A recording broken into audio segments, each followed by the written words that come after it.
जय हिंद दोस्तों, बहुत बहुत स्वागत है हमारी इस इन्फॉर्मेटिव वीडियो के अंदर। 1 अप्रैल 2025 से आपको पता होगा न्यू फाइनेंशियल ईयर स्टार्ट हो चुका है, जो कि फाइनेंशियल ईयर 25-26 कहलाएगा और इसका असेसमेंट ईयर 26-27 होता है। काफी तरह के नए रूल, नए चेंजेस आते रहते हैं, जो हमने बजट के माध्यम से और आपको रिसेंट में भी काफी सारी वीडियोस बना दी है। लेकिन एक कंसोलिडेटेड वीडियो आपको हम देने की कोशिश करेंगे कि पूरे साल के अंदर अगर आप एक अकाउंटेंट है, एक स्टूडेंट है, एक बिजनेसमैन है, एक टैक्स प्रोफेशनल है, तो काफी सारी चीजें आपको दोस्तों पूरे साल में टाइम टू टाइम करनी होती है। हमने समरी के अंदर बड़े ही कम टाइम में, कम शब्दों में आपको यह बताने की कोशिश की है कि आपको कौन कौन से टू डू लिस्ट हैं, चेक लिस्ट हैं, इस पूरे साल के अंदर कौन कौन सी ड्यू डेट्स हैं जिनको आपको टाइम देना है, ध्यान देना है, ताकि आप पहले से ही अपनी प्लानिंग कर लेंगे तो इन फ्यूचर के अंदर आपको किसी भी तरह की दिक्कतों का सामना नहीं करना पड़ेगा। तो फाइनेंशियल ईयर 25-26 के अंदर कौन कौन सी ड्यू डेट कब कब आने वाली है, जो कि income tax, GST, personal finance से रिलेटेड होती है, जान लेते हैं।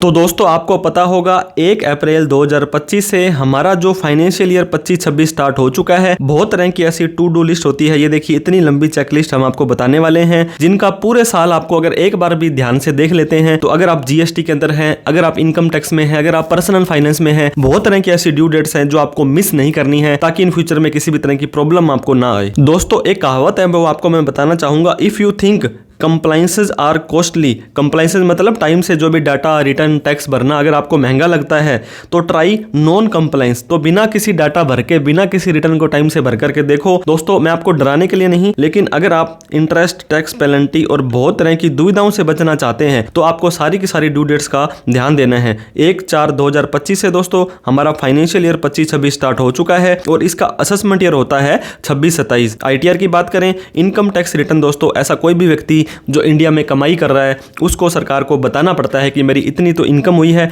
और मेरा इतना टैक्स बनता है, तो आईटीआर भरनी जरूरी है। यहां पर भी दोस्तों 2 टैक्स रिजीम है, ओल्ड और न्यू। अगर आप ओल्ड में जाते हो तो आपको एज के हिसाब से बांटा जाएगा। 60 साल से कम वाले व्यक्ति के लिए 2.5 लाख, 60 से 80 वाले के लिए 3 लाख, 80 से ज्यादा वाले के लिए 5 लाख रुपए इनकम है। 5 तरह की इनकम होती है, सैलरी की, रेंट की, बिजनेस की, कैपिटल गेन की और अदर सोर्स की। इन सबको मिलाकर के अगर आपकी इनकम इससे क्रॉस कर जाती है और वहीं पर अगर आप न्यू टैक्स रिजीम में जाते हैं तो 3 लाख से ऊपर इनकम होने पर आपको आईटीआर भरनी जरूरी है। ये दोस्तों फाइनेंशियल ईयर 24-25 जो पिछला साल अभी आपका खत्म हुआ है। अगर बात करें फाइनेंशियल ईयर 25-26 की अगले साल के लिए, तो दोस्तों 3 लाख की जगह ये 4 लाख रुपए लिमिट हो जाने वाली है। तो क्या ड्यू डेट है आईटीआर की? Income tax return financial year 24-25, assessment year 25-26 आपका 31 मार्च को साल खत्म हो गया। अब दोस्तों अप्रैल और मई तक तो आपके फॉर्म 26 एएस वगैरह, टीआईएस एएस अपडेट होते हैं, तो 2 महीने और जून और जुलाई, 31 जुलाई तक आप अपनी आईटीआर भर सकते हैं। अगर आपकी सेल 1 करोड़ से ज्यादा है, अगर आपकी सर्विस 50 लाख से ज्यादा है, तो दोस्तों आपको एक चार्टर्ड अकाउंटेंट से पहले ऑडिट करानी पड़ेगी। उसकी तारीख है 30 सितंबर। ऑडिट कराने के बाद आपको 1 महीने का टाइम और मिल जाता है। 31 अक्टूबर तक आप ऑडिट वाली आईटीआर भर सकते हैं। अगर दोस्तों आप अपनी आईटीआर भरना भूल गए हैं या कुछ चेंज करना चाहते हैं तो 31 दिसंबर तक उसको रिवाइज या अपडेटेड, बिलेटेड कर सकते हैं। और आईटीआर यू होती है एक अपडेटेड आईटीआर, पिछले 4 सालों की आईटीआर भर सकते हैं। इसके अंदर दोस्तों आपको रिफंड नहीं मिलेगा, आप अपनी इनकम कम नहीं कर सकते हैं। जहां पर कोई भी चालान बनता हो, सरकार को फायदा हो, वो आप आईटीआर आगे 4 सालों तक भर सकते हैं। बात कर लेते हैं जीएसटी की।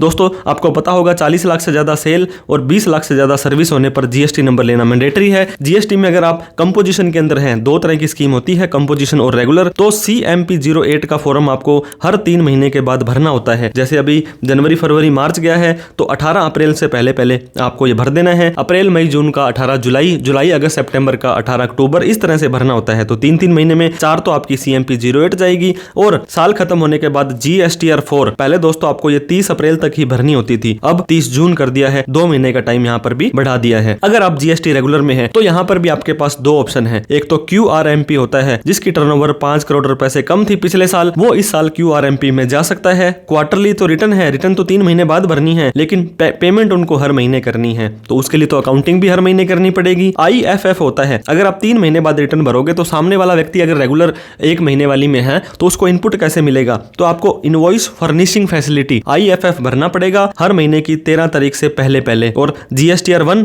आपको क्वार्टर खत्म होने के बाद 13 तारीख तक भरनी पड़ेगी। GSTR 3 भी क्वार्टर खत्म होने के कुछ स्टेट में 22 तारीख है और कुछ स्टेट में 24 तारीख है। GSTR 9 और 9C, अगर आपकी टर्नओवर 2 करोड़ से ज्यादा है तो GSTR 9, 5 करोड़ से ज्यादा है तो 9 + 9C दोनों आपको भरनी पड़ेगी 31 दिसंबर से पहले पहले। अगर आप जीएसटी के अंदर QRMP में नहीं है, मंथली स्कीम में है, तो GSTR 1 की रिटर्न आपको महीना खत्म होने के बाद 11 तारीख से पहले पहले भर देनी है, ताकि सामने वाले व्यक्ति का 2A और 2B अपडेट हो जाए और उसको ITC मिल जाए और आपका कोई भी डिस्प्यूट ना हो। GSTR 3B की बात करेंगे दोस्तों, हर महीने की 20 तारीख को आपको ये भरनी है। 9 और 9C की सेम ही है, चाहे आप QRMP में हो चाहे आप मंथली स्कीम में हो। TDS tax deducted at source, दोस्तों अगर आपने 10 नंबर ले रखा है, अगर आप एक पार्टनरशिप फर्म है या आपकी 1 करोड़ से ज्यादा की सेल है, आपकी टैक्स ऑडिट होती है, तो आप कोई भी पेमेंट करेंगे तो TDS काट के देंगे। कौन सी इनकम पर कितना TDS कटता है, इस पे हमने डिटेल में वीडियो बना रखी है। तो अगर आपने किसी का TDS काट लिया है, TDS काटने के बाद दोस्तों आपको सरकार को जमा करवाना पड़ता है, जिस महीने काटा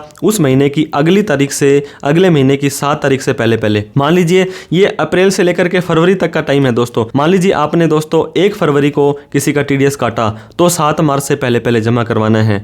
मान लीजिए आपने 10 जनवरी को काटा तो 7 फरवरी से पहले पहले, मतलब जो भी महीने में आप काटोगे उससे अगले महीने की 7 तारीख तक। लेकिन मार्च का ऐसा महीना है जहां पे 7 नहीं, आपको 30 अप्रैल तक का टाइम दिया जाता है, क्योंकि ये लास्ट महीना होता है, काफी सारे एडजस्टमेंट आपको करने होते हैं। सिर्फ TDS काट करके TDS जमा करवाने तक ही सीमित नहीं होता है, TDS की आपको रिटर्न भी भरनी पड़ती है, सामने वाले व्यक्ति का पैन नंबर लेना पड़ता है, ट्रेसेस के साइट पे जाना पड़ता है। तो if liable to deduct TDS need to file TDS return, TDS की रिटर्न भी आपको भरनी पड़ेगी। ये अप्रैल मई जून जुलाई अगस्त सितंबर और अक्टूबर नवंबर दिसंबर की जो भी क्वार्टर खत्म होने के बाद अगला महीने तक भरनी होती है। अप्रैल मई जून की आपको दोस्तों जुलाई में भरनी होगी और जुलाई अगस्त सितंबर की अक्टूबर तक भरनी होगी। लेकिन जनवरी फरवरी मार्च के लिए 2 महीने दे दिए हैं यहाँ पे, अप्रैल भी है और मई भी है, 31 मई तक भर सकते हैं। इसीलिए तो हम आपको बोलते हैं मई तक कोई सामने वाला व्यक्ति भरता है तो जून और जुलाई में आपका AIS, TIS और 26S अपडेट होता है, तो इस चीज का आपको ध्यान देना है। एडवांस टैक्स, सरकार को आप पे भरोसा नहीं है कि आप ITR भरते टाइम टैक्स देंगे या नहीं देंगे, या इतना लेट क्यों दे रहे हो, तो सरकार कहती है अगर आपका पूरे साल का 10,000 से ज्यादा का टैक्स बनता है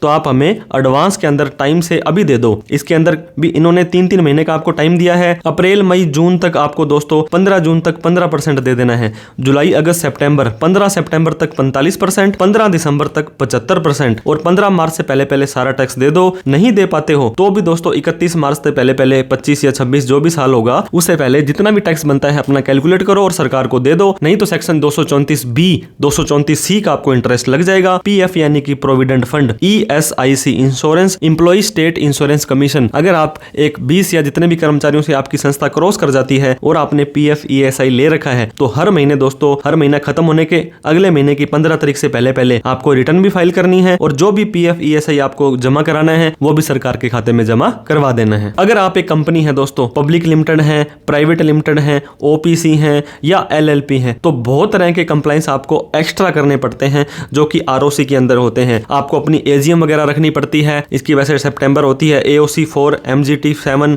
LLP के लिए 8 और 11, बहुत तरह के ऐसे फोरम होते हैं। तो दोस्तों आपको अपना कोई भी ऐसा काम करते हैं, कंपनी सेक्रेटरी या आपका CA पर्सनल बहुत जरूरी होना चाहिए। अगर आपका कोई भी पर्सनल CA कंपनी सेक्रेटरी नहीं है तो आप हमें कॉन्टैक्ट कर सकते हैं, हमें बहुत ही खुशी होगी आपकी किसी भी तरह की हेल्प अगर हम करेंगे। इसके अलावा फूड लाइसेंस में भी अगर आप बड़ी कैटेगरी के अंदर हैं तो यहाँ पर भी एक रिटर्न जाती है, MSME के अंदर भी बहुत बड़े लेवल पर एक रिटर्न चली जाती है। Professional tax state to state के हिसाब से होता है और भी बहुत तरह के कंप्लाइंस दोस्तों होते हैं। जैसे मैं आपको बताना चाह रहा था, अगर आप GST में हैं तो बुक्स ऑफ अकाउंट मेंटेन करनी है, ITC का बहुत है, परचेज का, सेल का, न जाने कितने तरह के झंझट, ई-वे बिल, ई इनवॉइस, HSN। अगर GST अकेले की बात करें तो खुद एक ये समुद्र है, ई-वे बिल, ई इनवॉइस। तो इन सभी चीजों का आपको ध्यान देना है ताकि इन फ्यूचर में कोई भी दिक्कत ना आए। कोई भी रिटर्न थी, कोई भी टैक्स था, उसको टाइमली भर दें, लेकिन आपको इंटरेस्ट, लेट फीस, पेनल्टी नहीं देनी है। लीगल रहना है, लॉयल रहना है, टेंशन फ्री आपको चैन की नींद सोना है। वीडियो अच्छी लगी हो तो लाइक करके, अभी तक हमें सब्सक्राइब नहीं किया है तो प्लीज सब्सक्राइब करके हमारा हौसला बढ़ा दें। इसको सभी व्यक्तियों में शेयर करें जिसको सैलरी की इनकम आती है, जो एक बिजनेस कर रहा है या किसी भी तरह के कंप्लायंस है, वो डरता है, घबराता है, उसे पता नहीं है कि कब कब क्या क्या करना होता है। फिर भी कोई डाउट, क्वेरी, क्वेश्चन होती है, ऐसी कोई चीज डिस्कस करने से रह गई हो तो कमेंट करके हमें जरूर बताएं। Thank you so much for watching this video. जय हिंद, जय भारत।